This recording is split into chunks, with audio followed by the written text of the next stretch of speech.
a transition of about $15 trillion worth of payments from ACH to real time.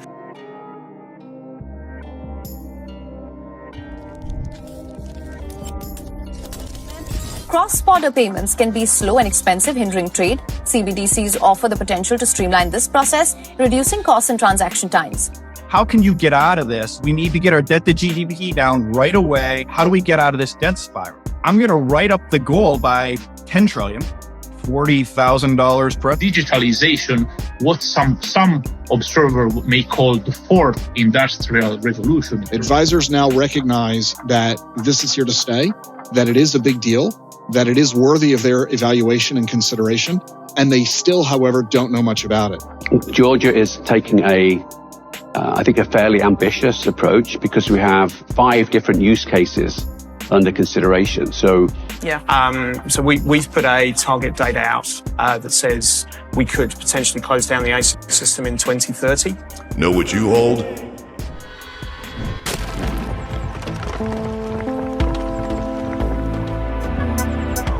Enjoy the ride, pal.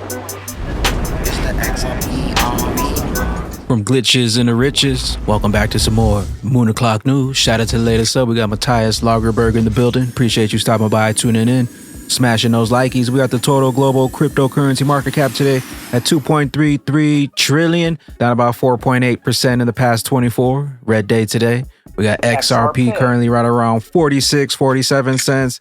Stellar XLM right around 8-9 cents. We got BTC dropping below 60K, ETH right around 32-33 hundo. We got Flare Networks right around 0.02, XDC 0.03, Axelar down to 555. We got Songbird right around 0088, Stronghold 0052. We got Zahao right around 0.085, Evernode right around 19 cents. We got one from Emi Yoshikawa to pop things off. Great to see the continued momentum of the XRP ledger in Korea with more enterprises entering the digital asset space. It's critical for them to have access to reliable enterprise-grade digital asset platforms.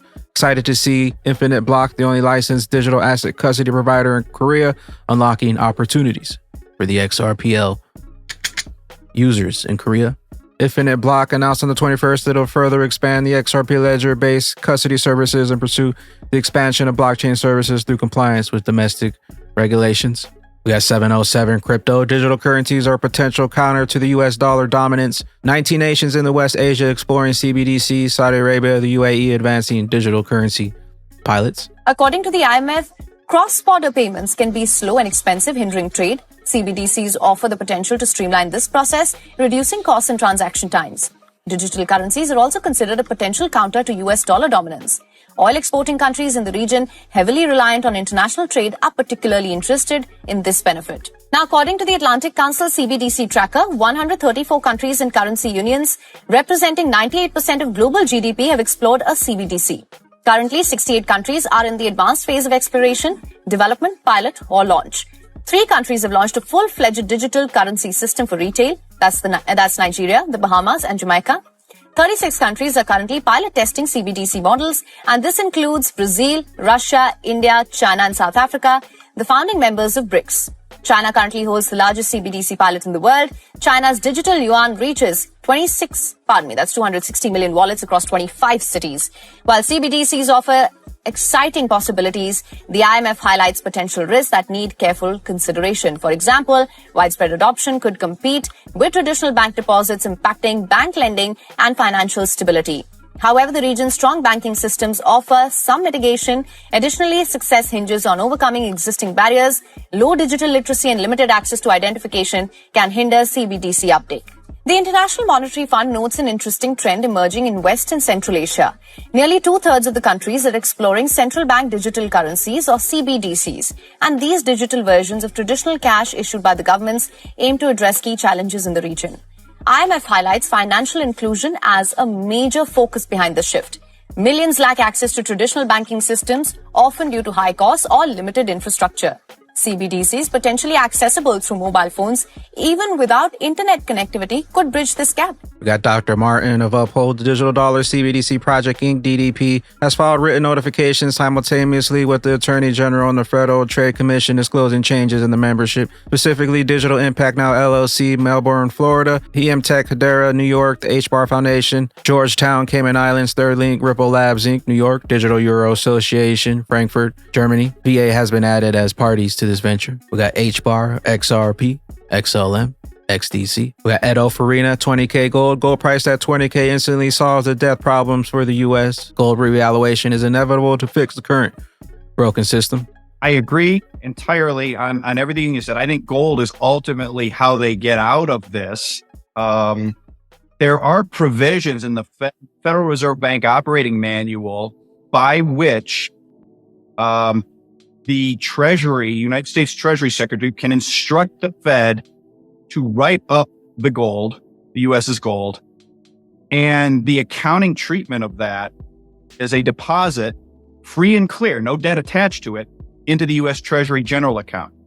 So at 261 million ounces or 8,000 tons, every $4,000 per ounce the Treasury were to instruct the Fed to write up the gold would deposit roughly $1 trillion, 4,000 times 261 million ounces, into the TGA. So like, if you said, Luke, your Treasury Secretary, how can you get out of this? We need to get our debt to GDP down right away. How do we get out of this debt spiral? I call up the Fed, howl over, you've lost the long end no matter what you do. Write up the gold to, I don't know, it's a $24 trillion Treasury market. Prices are probably down, face value 30% on average over the last 2-3 years. So the real market value of the U.S. Treasury market, 12 trillion, 15 trillion for round math. I'm going to write up the gold by 10 trillion, right? So, it's $40,000 per, just actually do 5 trillion. Just take a third of the debt out. I'm going to write up the gold by 5 trillion. If I write up the gold by 5 trillion, every trillion is $4,000. So that's $20,000. And I get 5 trillion deposited into the TGA, free and clear. I go out into the market and I buy back a third of the U.S. debt outstanding. Now it's a $10 trillion market value market against GDP of 27 trillion, give or take. Voila. We've gone from 120 to 40% in one stroke. Thank you for your donation, Treasury holders. Now, inflation rips, the dollar probably sells off quite a bit, but that's all in the cake. That's going to happen no matter what. The XRP drops, cross-border payments. A plethora of alternative payment methods are becoming popular in the market. Thunes, Ripple, Visa Direct, MasterCard, Swift, GPI. Financial institutions standing on thin ice must pivot before it's too late. ISO 20022. We got Mr. Man XRP, the New World Order, BRICS, XRP. An example of the working, and it shows us an indication of the coming age that the kind of diplomacy and international politics that we envision in the BRICS is working, that it is workable, that it can create a new kind of world order. Another one from Mr. Man XRP. The Russian Federation has just completed their fourth industrial revolution from 2020 to 2024. 2025 should be very, very interesting. And implement it concretely at large scale within the Russian Federation from 2020 to 2024. So these 4 years of already implementation of artificial intelligence solution, robotic solution, concrete move toward automation, digitalization, what some observer may call the fourth industrial revolution, a term that is. We got 707 Crypto. Franklin Templeton, one of the leaders in crypto development technology. A 70% revolutionary rise of ETF advisories say they're all going to allocate in crypto within the next year, 2025. They regard it as nothing but a fraud, at best a fad. And we have a series of surveys we've done with Franklin Templeton, one of the largest asset managers, who's also one of the leaders in crypto development technology. They were the first to launch, as you know, the first on-chain money market fund. They are doing a huge amount in tokenization. They've got crypto SMAs through Eaglebrook. They're really, really doing a great job. And the surveys we've done have shown really interesting data, Frank. 5 years ago, the vast majority of financial advisors knew nothing about Bitcoin and at the same time hated it. They regard it as nothing but a fraud, at best a fad. If it wasn't an outright fraud, it was a tulip bulb or a Beanie Baby. The only thing they knew was Mt. Gox and Silk Road, more recently FTX, which all helped to kind of reinforce their views that you need to stay away from this. What they are now shifting toward, however, and this is recent, this is over the past year to 18 months, advisors now recognize that this is here to stay, that it is a big deal, that it is worthy of their evaluation and consideration, and they still, however, don't know much about it. But the trend has turned, and we can thank the development of two things. Number one, the new Bitcoin ETFs that launched in January, and the fact that BlackRock got behind them a year ago. Because BlackRock, being the world's largest money manager with $10 trillion in assets, a huge reputation within the advisory community. And when Larry Fink said it's okay to get in the water, that meant it was okay for advisors around the country. So those two events, which kind of combine into one big one, have changed everything. So today, we've seen in the last 3 months a 70% increase in the number of advisors who say they're going to allocate to crypto within the next year. This is revolutionary. So advisors are now in the mode, Frank, instead of saying it's a fad or a fraud, ignore it. They're now saying, I don't understand it as well as I ought to. I'm not able to answer my clients' questions to the degree they expect me to, and I need to learn more. It's taken longer than we thought, but the transformation of wealth is upon us. Bags packed. We got Nerd Nation Unboxed, the 5 different use cases where Ripple has with the project in the country of Georgia. I would say Georgia is taking I think a fairly ambitious approach because we have 5 different use cases under consideration. So, if you take some of the countries, they're just doing like one solution, which is replacing cash. With the digital lari, there are... That's a similarity to replace the cash. Yeah, it's a digital form of cash. Right, yeah. Exactly. But with this project, I think one of the distinctions about it is there's looking at tokenizing bonds. So retail consumers can get access to bond securities. Looking at tokenizing real estate. There's a payroll element to the pilot. And then there's an offline element. So this is where, when you have your mobile phone, if you have no internet connection, you can still make purchases. So I would say each country is different, but the thing I like about the project here is it's quite a wide range of use cases. 707 crypto, we could potentially close down the ACH payment system by 2030 and transition of 15 trillion worth of payments from ACH into real-time payments can occur. Australian Payment Network CEO Andy White. Next for your real-time payment system. Andy, what's next for you in Australia? Well, so I'm at risk with Margaret here, but I've done this with Jane Larimer for Natcha, so I'm confident. For us, it is this discussion about, do you continue to have an ACH system? And that's not, tomorrow. Yeah. So we've put a target date out that says we could potentially close down the ACH system in 2030. Now that, if you did my maths earlier, that involves a transition of about $15 trillion worth of payments from ACH to real time. I completely agree with Margaret that, you've got to see the value for those payments in moving across and for those use cases. And, but we've deliberately put that data out to start that discussion, and particularly with large corporate users, large government users. I think that is important. It's also important then about the capabilities of the modern payment systems in terms of their reach. We're about 90% of accounts in Australia. So there's a remaining 10%.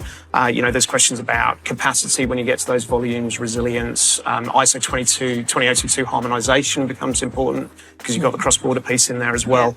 And crucially, we think the risk to that timeline and the discussion that we want to have is around bulk payments. So things like payroll, large government payments, where the value isn't necessarily the real-time element. The value is the 24/7 365, or it's the data.